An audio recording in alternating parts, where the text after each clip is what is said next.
the ruin and moral chaos is corrupting the house of God also.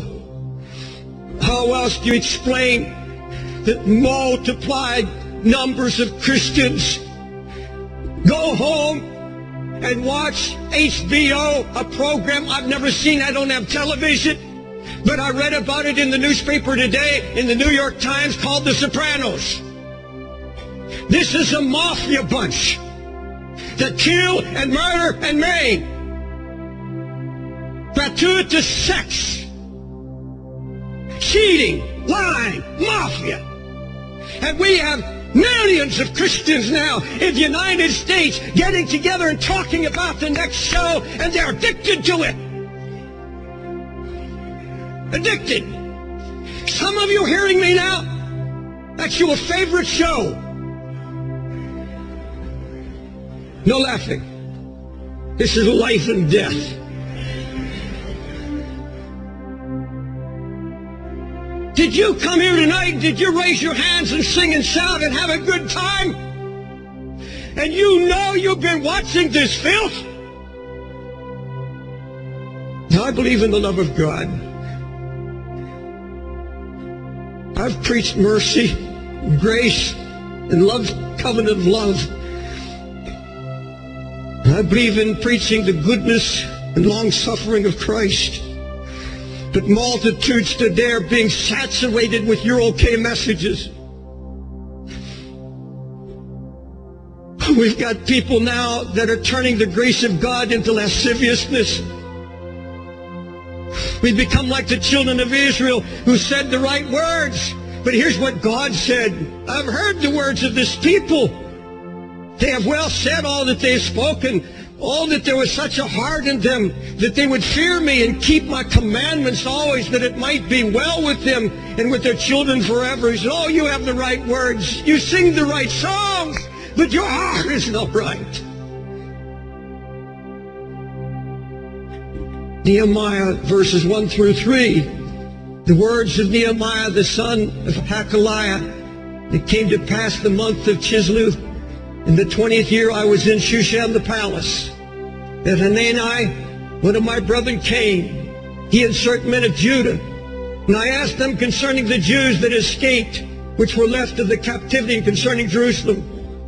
And they said unto me, the remnant that are left of the captivity there in the province are in great affliction and reproach. The wall of Jerusalem also is broken down, the gates thereof are burned with fire. It came to pass, when I heard these words, I sat down and wept, and mourned certain days, and fasted, and prayed before the God of heaven. And here was the word. Here was a delegation from the ruined city of Jerusalem coming to Nehemiah. It said Jerusalem is broken down. The walls are down. There's ruin, nothing but ruin. Now these, I'm sure, were godly men. These were good men, but they had no concept of how God was going to deal with the situation, how he was going to bring about a recovery. They had no concept of what God was going to do. Had no call. All they could see was ruin and brokenness and despair and hopelessness. Verse 4, when I heard the words, I sat down and wept and mourned certain days and fasted and prayed before the God of heaven. You see, God found a praying man, and he takes him down into the waters of baptism of anguish. This man goes down into anguish. And in verse 6, I pray before thee now day and night, confessing the sins of the children of Israel, which we have sinned against thee. Both I and my father have sinned. Now, folks, look at me. Nehemiah was not a preacher. He was a career man. He was a king's cupbearer. He was in comfort. He was in royalty. He had it made, so to speak. But this was a praying man. And God found a man who would not just have a flash of emotion, not just some great sudden burst of concern and then let it die. He said, no, I broke down And I wept, and I mourned, and I fasted. And then I began to pray night and day. When I heard, I wept.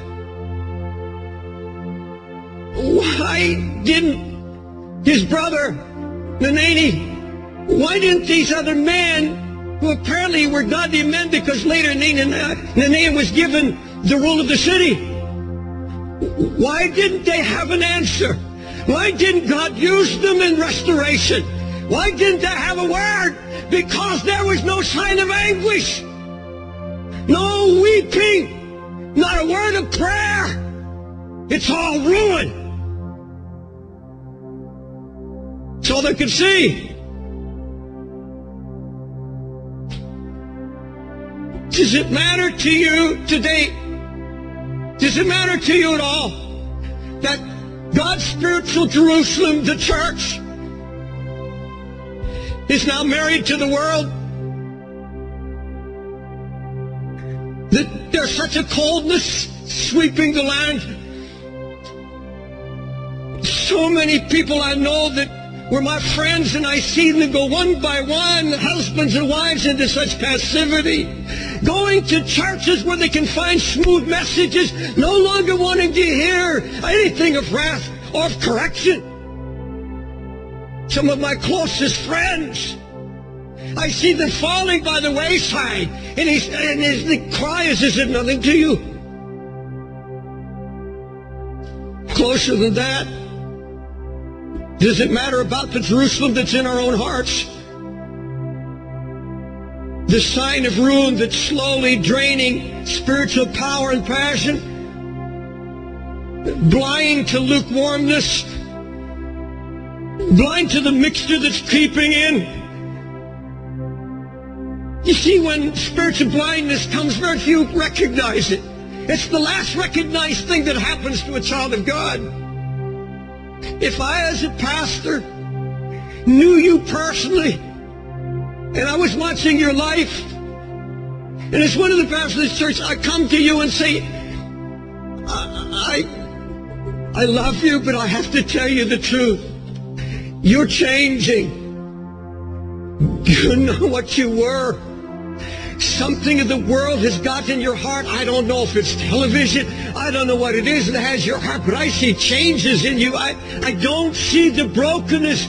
I don't see the compassion you had once for your family. I don't see concern for your unsaved loved ones. You're changing. Little by little, something's happening to you. Would it bring you to your knees when the ruin that you are not even aware of is suddenly brought before your eyes? And to tell you the truth, I thank God for the anointing and the singing tonight. I thank God for the praises that came from so many sanctified hearts living in covenant with the Lord. But the truth of the matter is, in all honesty, there are numbers among us that are changing, and they don't know it.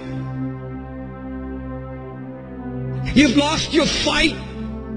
You see, when you read the book of Joshua, it's almost a book of failure because they lost their heart. They lost the fight. That's all the devil wants to do, is get the fight out of you and kill it. So you won't labor in prayer anymore. You won't weep before God anymore. You can sit and watch television and your family go to hell.